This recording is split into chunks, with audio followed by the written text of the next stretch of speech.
This week, we're talking about coming out at work. You are listening to Love Your Job Before You Leave It, the podcast for ambitious, high-achieving women who are ready to stop feeling stressed about work and kiss burnout goodbye forever. Whether you're starting a business or staying in your day job, this show will give you the coaching and guidance you need to start loving your work today. Here's your host, career coach Corey Lynn. Hey, y'all.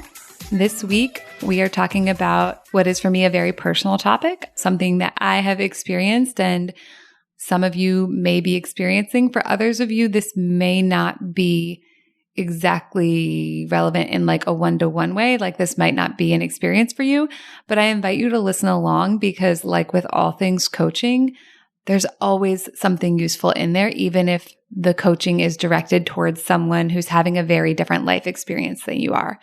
When I was in Cara Lowentheil's old small group coaching program, it no longer exists. There were many other people in that program with me who had really different life experiences than I did. But one thing that I noticed was we had very similar thought patterns. So I distinctly remember listening to a woman get coached about parenting, and she had 2 kids. I have no kids unless you count the cat and the dog. And I was amazed by how much value I still got out of listening to that coaching and how much it applied to me, my brain, and my life, even though our life circumstances were completely different. And I had never experienced exactly what she was going through. And I will never experience exactly what she was going through because I don't plan on having kids.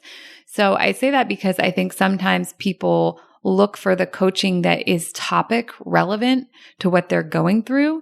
But sometimes the best coaching isn't topic relevant for you. Sometimes the best coaching, it's more about the underlying thought pattern that you may have in a completely different area of your life. So yeah, have a listen and then come and post on one of my Instagram posts about this week's podcast and let me know what you learned, how it applies to you, and how you're going to use this week's teaching to create more of what you want at work and in life. Okay, so before we get started, I just want to tell y'all, I love sharing with you all the ways in which I'm still a human, even though I'm a coach who knows some exceptionally powerful tools. And I have a great example of that for this week, which is that I have been procrastinating this episode for approximately 1,000,000 years. So almost since the podcast was brand new, I've known I wanted to record this episode. And I have been just putting it off. And I've been doing it in this like really sneaky way. I'm sure you experience this too with your brain, where it seemed like I was putting it off for a really good reason, right? Like I was like, well, I want to do some research and I like want to make sure I really get this right. And the LGBTQ community is a community I really care about. And I was afraid of recording and releasing this podcast and getting it wrong. I was afraid that it wouldn't be good enough, right? Which is just one of those classic thought patterns that I talk about all the time. And like I teach, and as we can see, did that lead to me doing research? I can tell you right now, no, the fuck it did not. Here's what it led to, me doing nothing. Well, what I did do was I wrote coming out podcast on a list of like potential future podcasts, and then I did nothing. And every time I thought about recording this podcast, I was like, oh yeah, I really want to talk about that later. And again, I wasn't researching. I wasn't planning. I wasn't like, let me sit down and just draft what I think are like my general thoughts on this topic. I was like, that's so juicy and good. That's so needed. People really want to have that conversation. It's so important. But what if I fuck it up? What if it's terrible? What if everyone hates me? What if I do it wrong and I get canceled, right? I had so much fear there that I wasn't really like paying attention to or addressing. And so it did what fear does, which is it shut me down. And I'm sure you've experienced this in your own life at work and in other areas where you really want to do something, but that critical voice in your head that's like, what if you fuck it up? Like kind of just blocks you and it keeps you stuck in this procrastination loop where you're always like thinking about how like, well, I'll do a really good job on that later and I'll do such a good job that then I'll feel really safe and I won't be afraid to like put my ideas out there. And like definitely some people would actually have been doing that research because research can also be a way of avoiding. But for me, I wasn't doing any of that. And even if I had been, no amount of research is going to create emotional safety for me to have this conversation with you. And people probably will disagree. Some people in the world will disagree with what I'm about to tell you. Like, that's pretty much a given talking about anything, because there are like, 7 billion people in the world. We all have a lot of different opinions and beliefs. And quite frankly, I want some of those people to disagree with me. Like, as much as humans, we're like, I want universal approval. I really don't, because there's a lot of people who have really different ideas than mine about sexuality and revealing your sexuality at work if you happen to be not a heterosexual person. And yeah, they might be upset. And there may also equally be people inside of the queer community, the LGBTQ or LGBTQIA community, who also don't like the way I'm teaching it. And that's okay too, because everyone else is allowed to have their opinions, and it's okay even within a smaller group if we don't all agree. But I want to share with you today my experience and some coaching teachings that I think are relevant if this is something that you are thinking about or want to do or anything like that. Okay, so first I want to tell you about my own coming out story, which is interesting because I think this also relates to part of why my brain has a lot of fear around talking about my experience, or like talking as an expert about this, is because I did not have what I consider to be like the normal queer experience. And like, what does that even mean, right? What does that even mean? Is there a normal queer experience? But a lot of the people that I know who identify as queer or as lesbians have identified that way for a long time and knew that about themselves for a long time. And they came out in a very different time in the world than I did, because they came out much younger. I didn't come out until I was in my 30s. I'm still in my 30s. This was only a few years ago. So I had a much different experience because I wasn't like a teenager or in my 20s. And I also had a much different experience because the world changed a lot between when I was a teenager and when I was in my 30s. Also, like, geography matters. Like, I grew up in a small town in Ohio, and by the time I came out, I was, in Seattle, Washington, which is a very queer-friendly place. And I'm just going to say right now, like, sometimes I say LGBTQ, sometimes I say LGBTQIA, but for my shorthand, I'm going to use the word queer because that's how I personally identify. I will sometimes use the word like lesbian or gay also. It's like kind of a cornucopia of words for me. But when it really comes down to it, queer is the one that I identify with the most. So that's the one I will use as a shorthand. And one more thing I want to speak to. So I also think part of the reason why I came out so much later is because of internalized heteronormativity. So we talk a lot, like we generally talk a lot about internalized homophobia. And I do think that's very real. I think there's a lot of homophobia in our culture, and it can get internalized. Like we talked about, I think it was last week, about the sponge brain, or maybe a few weeks ago. Like, your brain is like a sponge. It absorbs whatever's around it. So if you grew up somewhere where there was a lot of homophobia, you're going to absorb that into your sponge brain, whether you meant to or not, whether it agrees with your chosen values or not. The same thing with white supremacy, the same thing with Puritan work ethic, all kinds of different things. Ableism, your brain will absorb whatever's around it. And when we're children, our brain's not like, does this seem like a good idea to upload? It just sort of like uploads everything. And then as adults, we often have to sort of go back through and be like, do I want to keep this? And if we don't, we have to do the work of deprogramming that. Like, it is effort. Coaching is like a miracle. And the things you can do with it are incredible, but there is effort involved. Like, it's not just magic. Okay. So there's that. But what I think I had more of was internalized heteronormativity. And what I mean when I say that, and this is like also the part where I'm like, oh, I don't have like the academic standing to like say this, but I have my personal experience. So I'm speaking from my personal experience and my layperson's ideas. Like, I'm sure there are people with PhDs in this who would be able to have a much more like nuanced conversation in an academic way, but that's not what we're here to do. We're here to have a coaching conversation. So when I finally was like, I am not straight, which by the way is how I identified for a long time, because I didn't know what I was. I knew what I wasn't. And by the time I got to that decision, I had had sex with multiple women, y'all. I had made out with multiple women. There were all these things that in my life that I was like, looking back, I was like, these are all very strong pointers and evidence and cues and clues.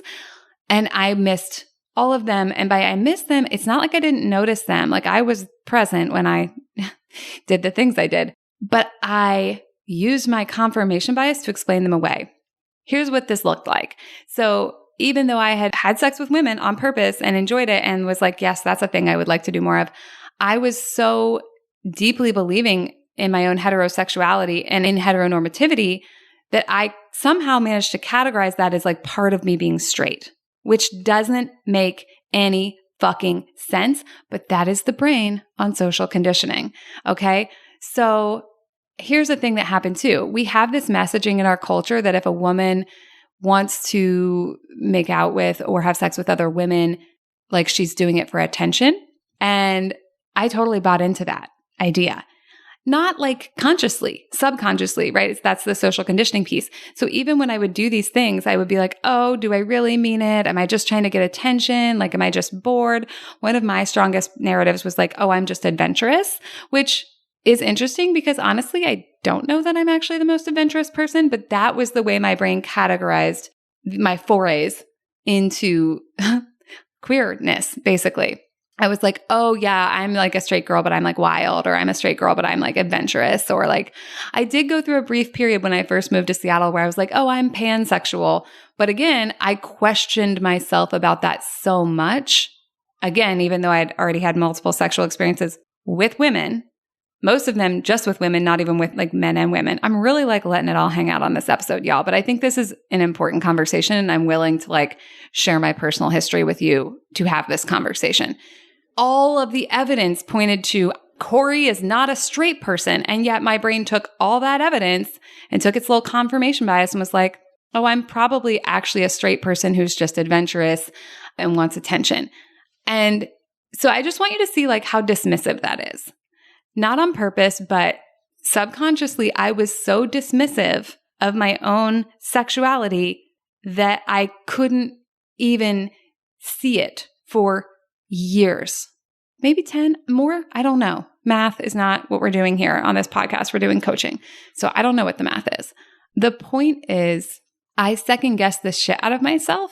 And I don't think it's because I'm like naturally a second guessing person. I think first of all, because as women, we are socially conditioned to second guess ourselves. But second of all, because of that internalized heteronormativity. Here's what's also interesting. While I did grow up in Ohio in a small town, and that small town was probably not progressive in a lot of ways, my parents were incredibly progressive. And so I had instilled in me from a young age that like I don't think they ever came right out and said like, it's totally okay to be queer. I mean, first of all, at that time in Ohio, queer would have been considered a slur. But by the time I was like really questioning my sexuality, it's like I was totally like, it's okay and wonderful to be queer. I had a lot of queer friends. I had even been raised with like very liberal politics. Like I feel really grateful that my parents have the values that they had. Like we haven't always agreed on everything, but like when I was coming out to them, it like never even occurred to me that they would be upset. I was like so solid in like, this will not be a problem that I was just like, brr. I think it's so fascinating that the biggest blocker to me accepting myself and my own sexuality was actually my own thoughts that I didn't even choose on purpose about what was normal and about who I was and the way that the culture defined me. Both like defining all of us as like heterosexual by default, which I don't think is accurate, obviously, at all, but also because I'm a feminine presenting person and because I'm a vivacious person, people really didn't take it seriously. Even some of my friends in the queer community didn't take it seriously when I first was like, I think maybe I'm not straight. Some people said, oh, it's not easier to date women, as though like that would be the reason that I would be doing it, is that it would be easier. Or like, oh no, you just want, like literally people were like, you just want attention. And like, I don't want to blame them at all for that, right? Because they absorbed the same social conditioning that I did. They were saying externally what I was saying internally. And because I believed it internally, I was believing it externally. If I had been like, no, I'm not just doing it for attention, I'm totally solid in it, like I might not have enjoyed them saying that, but I wouldn't have like believed them in the same way. Okay, so this is all just to set the tone here for like, there is more going on with our social conditioning than just internalized homophobia. And I think the internalized heteronormativity can be a lot sneakier because it's less about like, is it wrong or not? Am I afraid of it or not? Because that's like kind of more obvious sometimes.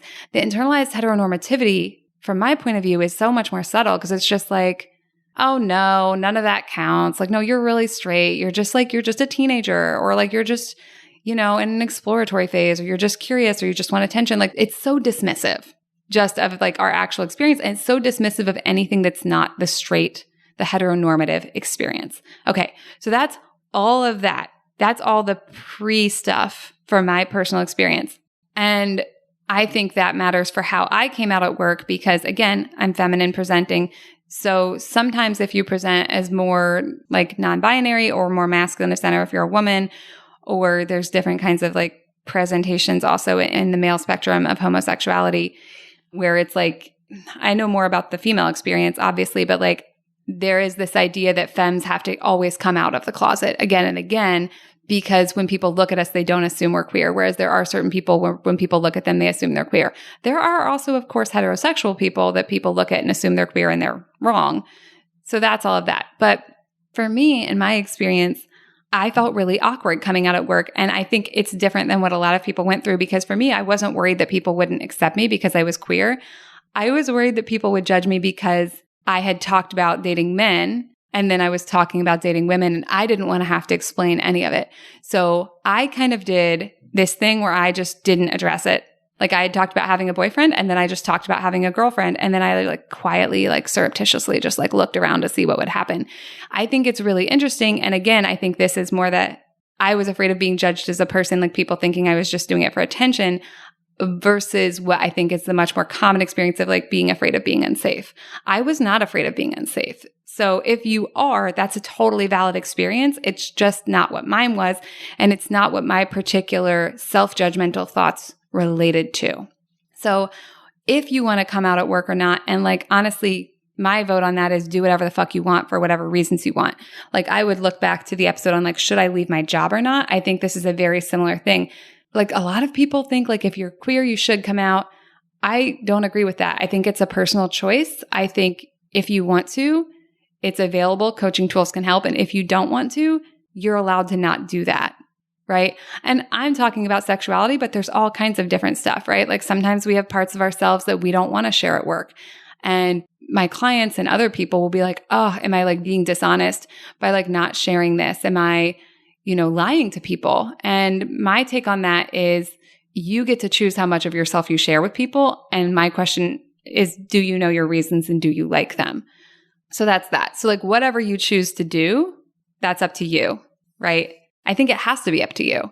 And even if I told you what to do, it would still be up to you whether you wanted to listen to me or not, but I'm never going to tell you what to do, especially not about that. Okay.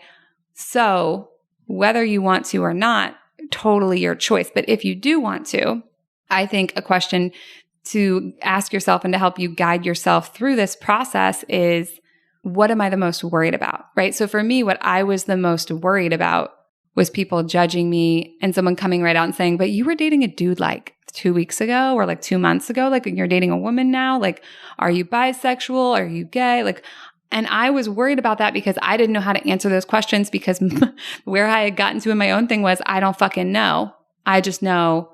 Actually, at that point in the very beginning, I was like, I don't know. And maybe in 2 months, I think I'm straight. Like I was so confused. I don't think is the right word. Uncertain. I think I was just uncertain. I was so uncertain about like what my own feelings meant. And I was so still in that dismissive phase where I didn't even know like how to take myself seriously, that I was super afraid of other people not taking me seriously or like kind of like poking holes in what I was doing. That's what I was most afraid of. What you're most afraid of might be really different. So this is going to be a very unique experience. So get a piece of paper and write down like, first of all, do I want to do this? If yes, what are my reasons? Do I like them? If no, what are my reasons? Do I like them? Even if you're not going to do it, I think it's still worthwhile to have the conversation with yourself of like, what am I the most afraid of? Because sometimes people do find out things we don't want them to find out. And if we've done the thought work ahead of time, even if we don't plan on telling people, we prepare ourselves more mentally and emotionally for that happening. Like hopefully it never happens, but sometimes in life it does. People do get outed sometimes. And with all of coaching, we can't control the world. We can't control what other people do. We can't control if other people are homophobic. We can't control if other people are racist. We can't control if other people are ableist. What we can do is decide on purpose, okay, I'm in this imperfect world. This thing happened. 12 out of 10 would not prefer it had happened, but since it did, how do I want to think, feel, and act? What do I want to create for myself inside of this container with this imperfect situation that I don't prefer? Okay. So going back to like, if you want to come out at work, or even if you don't, but you want to have this exploration with yourself, what am I most afraid of? what am I most excited about? And within that, like, what am I most afraid of happening, but also what feelings am I most afraid of feeling? I think our brain tends to go there and just stop. It's like, yes, I'll just be over here catastrophizing how terrible this will be. And that's why I think the second part is also important. What am I most excited about? What am I most excited about getting to feel? And then I think the question is, no matter what you choose, whether you choose to come out, whether you choose to not come out, whether you choose to share some details, but not all the details, my question for you is, how do you love yourself through it? So if you decide, I'm not fucking telling anybody, how do you love yourself within that choice? Because what a lot of people's brains do is go, I'm not telling anybody. And then they second guess themselves and they judge themselves and they say mean things to themselves. And listen, you can do that if you want to, but I just don't think it's a super fun option. Instead, it's like, I'm choosing not to tell anybody for my private reasons and I get to do whatever I want. And how do I love myself through that process? Like when my brain starts to pipe up with like, you're lying, what is my like loving response to that? And then if you do want to tell people, how do you love yourself through that? Right? And like, I'm going to tell y'all, I don't know that I was doing a great job of what I'm inviting you to do back when I did this, because it was before I found the coaching tools that I use now. Like I did know some of this stuff. I had been studying the coaching industry for a long time before I became a coach, but the particular toolkit I use now, I didn't have that one yet. And I still had so much of that internalized heteronormativity that really got in the way of me loving myself. Now, I still muddled through, and I was really lucky because I was working in corporate IT, and through whatever miracle of the universe, I was working on a team with tons of queer women, like bunches of them, more than would be in the normal population. There were so many people in that space. And so I felt a lot safer. And I think maybe that's also why the internalized homophobia, which I'm sure I still did have, and the fear of being unsafe probably didn't kick up as much for me, was because, again, living in Seattle, being on this team with just a very large amount of queer women per capita. But when it comes to like having emotionally loved myself and have my own back through that experience, I would say I only sort of did so because I was second guessing my own ass so much back then. I was judging myself so harshly. I was so worried about like getting my own sexuality wrong and how humiliating that would be, which I think just goes to show you like where my mindset and headspace was back then, that like that's what I was worried about. Whereas now I have a totally different mindset and a totally different headspace, which is really important. Like I would never get to where I am in my business now and where I am as a coach now if I had kept all those same thoughts, right? I went through some very intensive coaching programs as a client, and that's how I got to be who I am now. So listen, it's not like you have to like love yourself perfectly through it. I clearly was not doing that, and I made it through and actually had a really great experience, even though I felt wobbly and uncomfortable a lot of the time. A lot of the thing that I needed actually was to be able to tolerate my own discomfort. Like I got very little anything back from anyone else there. And again, that's not everyone's experience, but that was mine. But I made it excruciating for myself sometimes with how I talked to myself about it inside my head and how I would catastrophize and how worried I was, and really with how much I judged myself. Now, others of you may have a really different experience. You may have very real kickback from other people. You may experience homophobia from other people or other kinds of judgment. That's possible. Again, coaching is not going to take that away. It's not going to change everyone else in the world. But what it is going to give you is the capacity to choose on purpose whether you want to upload their shitty thoughts to your brain and whether you want to take their feedback seriously and whether or not you want to stay in that workplace, right?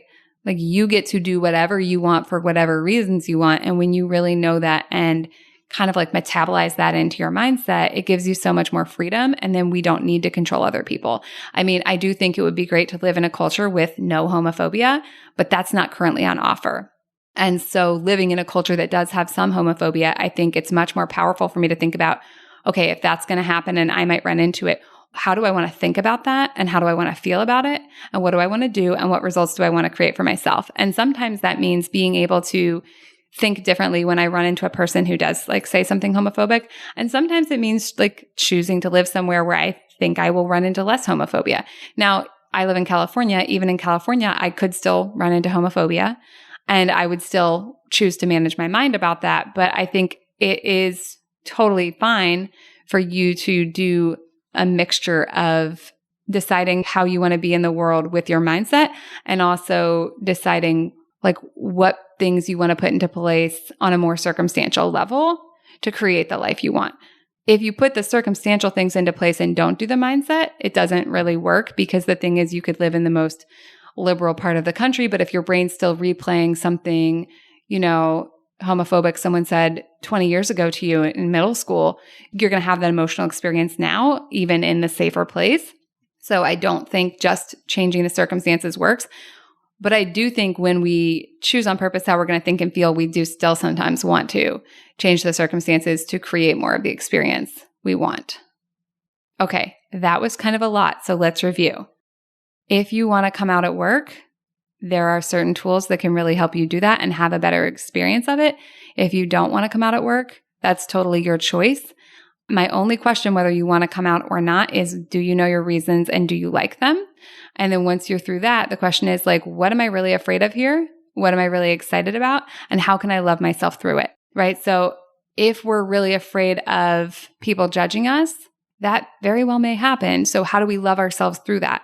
And I would do that in advance, right? So it's like, imagine someone saying that thing you really hope no one says, and then ask yourself, how do I love myself through that? And then if it happens, you're prepared, and it may never happen, but we feel a lot less afraid of things when we've prepared for them and we know how to take care of ourselves in the event of them. Now, thinking through something ahead of time is not the same as catastrophizing. Don't play it over and over again in your head that you think someone's going to say that. Go through the scenario one time, decide how you'll handle it, and then begin the practicing of the handling it.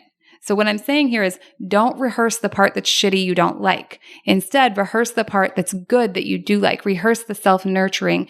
Rehearse the self-care. Rehearse the positive self-talk. Rehearse the loving yourself through it. And by the time it does happen, if you rehearse the loving yourself through it, that's going to have the muscle memory there that you'll be like, this is the part where I love myself through it, even though I totally don't prefer what this person said. So many of us are doing the opposite of that. We're rehearsing the shitty part we don't like. I get why you want to do that. The brain has a negativity bias. You got to tell it on purpose to do the other thing. But when you tell it on purpose to do the other thing, magical things will happen. You'll feel a lot better. You're going to enjoy life a lot more. You're going to enjoy work a lot more. Okay, y'all, this was a big topic. And like I said at the beginning, I was really nervous to do this podcast.